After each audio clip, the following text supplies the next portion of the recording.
Aking mahal na anak, makinig na mabuti, sapagkat ako ay nagmula sa isang lugar na higit pa sa nakikita ng mata upang iparating sa iyo ang isang mensahe na ikaw lamang ang makakarinig.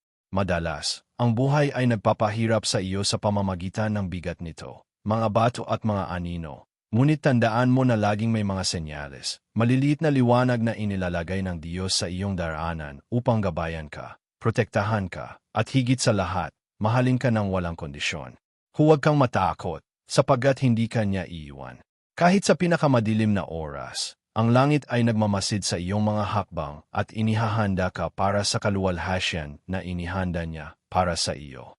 Bago ka sumuko, bago magduda ang iyong pananampalataya, at maghinawa ang iyong kaluluwa, ipapakita sa iyo ng Diyos ang mga senyales na magtuturo sa iyo ng tamang landas. Hindi aksidente ang pagdating ng ilang mga tao at mga sitwasyon sa iyong buhay. Lahat ng ito ay may layunin. Sa bawat araw na lumilipas, binubuhos niya sa iyo ang isang natatanging biyaya, isang tahimik na lakas na nagiging sanhi upang magpatuloy ka, kahit hindi mo maintindihan ang iyong daraanan. Hindi ka niya iiwan, aking mahal, at hindi niya hahayaan na masaktan ka ng isang tao o bagay na hindi nararapat sa iyo. Nakikita ko sa iyo ang isang lakas na higit pa sa nakikita ng iyong mga mata. Mayroon kang isang nakatagong karunungan, isang likas na lakas na nag-aalab kapag ikaw ay tumawag. Ang mga pagsubok na iyong pinagdadaanan ay mga sandali lamang ng pagsubok. Ngunit tandaan mo na ito ay mga pugon na humuhubog sa iyo para sa isang dakilang bagay. Sa kaibuturan ng iyong pagkatao, ang liwanag ng katotohanan ay nagsimula ng magningning, naghihintay upang magliwanag. Inihahanda ka ng Diyos, at siya ay hindi nagkakamali sa mga plano na inihanda niya para sa iyo. Ang mga senyales na inilalagay niya sa iyong daraanan ay marahan, ngunit maliwanag para sa mga may mata ng kaluluwa. Nakita mo na ba ang mga ito? Ang mga pagkakataon na hindi talagang pagkakataon. Ang mga salita na dumampi sa iyong puso nang hindi mo inaasahan. Ang mga pagkitang tila hindi naman mahalaga, ngunit sa katotohanan, mga banal na mensahe. At tuloy na nagsasalita ang Diyos sa iyo sa bawat sandali, sa pamamagitan ng maliliit na pahayag. Maging mapagmatiyag, sapagkat siya ay naroroon sa bawat munting bagay. Madaling mawalan ng pag-asa, maguluhan, kapag ang mga pagsubok ay tila mga bundok na hindi kayang akyatin. Ngunit huwag sumuko. Bawat hakbang na iyong tinatahak, kahit gaano kaliit, ay pinagmamasdan ng Diyos ng may pagmamahal.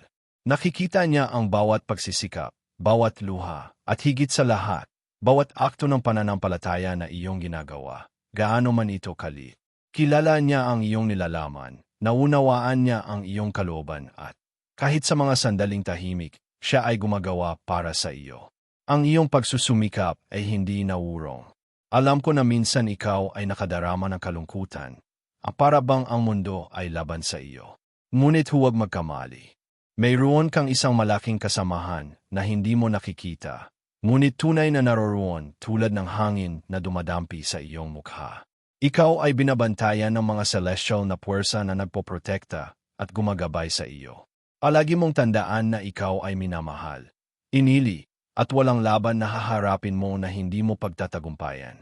Tuwing mararamdaman mong natatakot ka, ang mga pagdududa ay pumapasok sa iyong puso. Tandaan mo ang pangako ng Diyos. Ako ay makakasama mo hanggang sa katapusan ng mga panahon. Walang landas na haharapin mong hindi ka niya tutulungan. Kahit na akala mo'y naubos na ang iyong lakas, doon mo mararamdaman ang kapangyarihan ng Diyos na magbabalik sa iyo ng lakas. Hindi sa lakas ng iyong mga kamay magmumula ang tagumpay, kundi sa ganap na pagtanggap sa kanyang kalooban. Alam ko na ang mga pagsubok ay malakas. Maraming maling pangako ang inaalok ng mundo, maraming daan na tila mas madali. Ngunit alam mo, sa kaibuturan ng iyong puso, ang tunay na kabutihan ay hindi mabibili. Ang katotohanan ay nasa integridad ng iyong kaluluwa, sa wagas na pag-ibig na kaya mong yalay.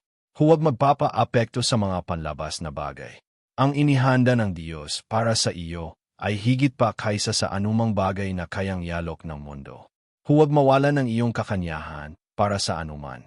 Kapag dumating ang mga oras ng pangungulila, kapag tila ang mga pinto ay sarado at wala ng pag-asa, tandaan mo ito. Ang mga pintuang binuksan ng Diyos ay walang makakasara.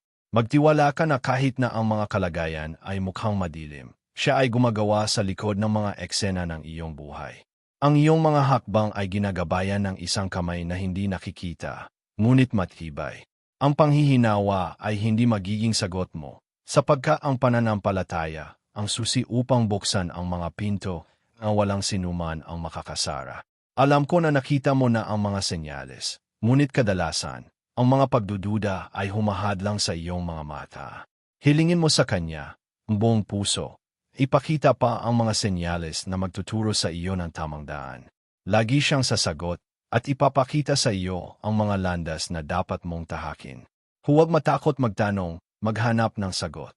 Ang Panginoon ay siya ring nag-udyok sa atin na maghanap, magtamo ng pag-unawa, at lumago. Ikaw ay isang babaeng napakalaking halaga. Ang iyong puso ay may lakas na higit pa sa 1,000 henerasyon at ang iyong karunungan ay kasing tapang ng lahat ng kababayhan bago ka. Huwag maliitin ang kapangyarihan na nananahan sa iyo. Kapag ang mga pagsubok ay tila hindi matiis, tandaan mo na ang iyong kakayahang tumayo at magpatuloy ay walang hanggan. Ginawa ka ng Diyos na malakas at hindi niya hahayaan na malugmok ka sa anumang bagyong dumaan. Kapag ang mundo ay nagduda sa iyo, tandaan mo na ang pinakamalaking lakas ay ang hindi matitinag na pananampalataya. At kapag dumating ang panahon, kapag lahat ay tila nasira, huwag tumingin pabalik. Ang Diyos, sa Kanyang walang katapusang karunungan, alam kung ano ang pinakamainam para sa iyo. Huwag manatili sa nakaraan. Tumingin ka sa hinaharap, sa kagandahang inihanda niya para sa iyo. Ang inihanda niya para sa iyo ay higit pa kaysa sa anumang sakit na iyong naranasan. Hayaan mong ang nakaraan ay maging isang salamin na nagdala sa iyo sa puntong ito. Ngunit huwag hayaang magtakda ng iyong kinabukasan. Ikaw ay karapat-dapat sa lahat ng pag-ibig, aking mahal. Ang pag-ibig ng Diyos na bumabalot sa iyo at nagpoprotekta sa iyo ay hindi isang kondisyonal na pag-ibig. Hindi mahalaga kung ano ang sinabi ng mundo tungkol sa iyo. Ang mahalaga ay kung ano ang iniisip ng Diyos tungkol sa iyo. Tinuturing ka niya na mahalaga, at walang luha na iyong inyak sa iyong paglalakbay na malilimutan. Mayroong isang layunin na dakila para sa iyo. Bawat bukang liwayway, binibigyan ka ng Diyos ng bagong pagkakataon upang magsimula muli. Hindi mahalaga kung ano ang nangyari kahapon, ngayon ay bagong araw. Ikaw ay tinawag upang mabuhay ng buo sa buhay na inihanda niya para sa iyo. Bawat araw ay isang regalo, at mayroon kang kakayahang gawing banal ang bawat sandali. Huwag hayaang ang mga paghihirap ng nakaraan ay agawin ang kagandahan ng kasalukuyan.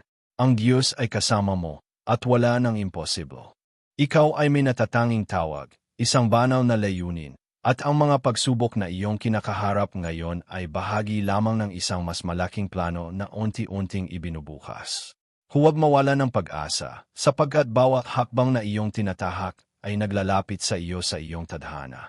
Magtiwala ka sa Kanya, at sa pagtitiwala, madarama mo ang isang kapayapaan na higit pa sa pagkaunawa ng tao. Inihanda na niya ang landas, at ikaw ay magtatagumpay. Malapit na ang panahon ng iyong pagbabagong anyo. Aking mahal, huwag matakot, sapagkat ang banal na pagbabago ay malapit nang mangyari sa iyong buhay. Kapag binuksan ng Diyos ang iyong mga mata upang makita ng malinaw ang mga senyales na inihanda niya para sa iyo, ito ay magiging parang isang pagsabog ng liwanag at pagkaunawa. Hindi ka niya kailanman aiwan sa dilim. Ang mga bagay na tila magulong ngayon ay magkakaroon ng kahulugan kapag ipinakita niya ang kanyang banal na plano para sa iyo. Huwag mong kalimutan, anak, na ikaw ay minamahal, tinili, at pinoprotektahan.